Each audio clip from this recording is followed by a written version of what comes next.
This is Tom Dillon, the Lifetime Liberal, and today is Monday, October 9th, 2023. The title of this rant is When Red State Republicans Talk Freedom, Citizens Die.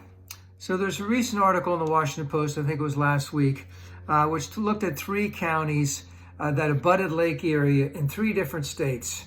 One in Ohio, one in Pennsylvania, and one in New York. And let's just say they had similar economies. They weren't busting out economically. They weren't doing great. They would be what we would call Rust Belt areas of the country where factories have gone. There's economic plight. None is a great success story. But in Ohio, you are much more likely to die from smoking-related illnesses, cardiovascular illnesses, diabetes complications, and motor vehicle accidents than you are in those other counties. Like I said, they're all similar, but in Ohio, it's the likelihood of you dying is much, much greater. And the question is why? And the article basically went in to point out that in Pennsylvania and in New York, they have increased the cigarette taxes much higher than they have in Ohio. They have seatbelt enforcement, and they have investments in public health, strong investments in public health.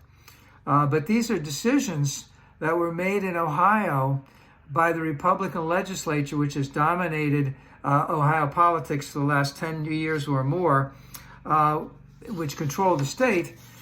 And these are policies where we're not going to increase taxes on cigarettes. We're not going to invest in public health. We're not going to deal with the Medicaid, Medicare stuff like we should. And that, can't remember the last one. So their policies, in a way, are literally killing their own citizens. And Ohio is very symptomatic of what is going on in many other red states that have had complete Republican control for a number of years. Now, of course, this is no surprise to many of us. We know that this is what's going on. But on the bigger issue of it, which is the saddest part about it, is that it gets down to the question of what is the purpose of government?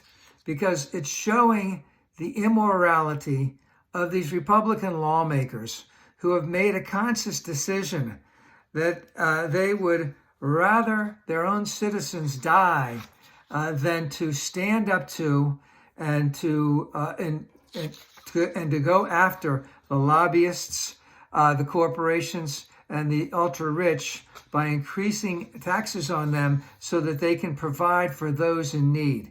So this real immorality, they'd rather do that. And they're pretty happy about it. The article said that too.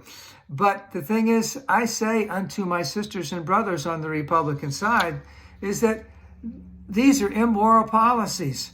And we need to get rid of all of these scoundrels.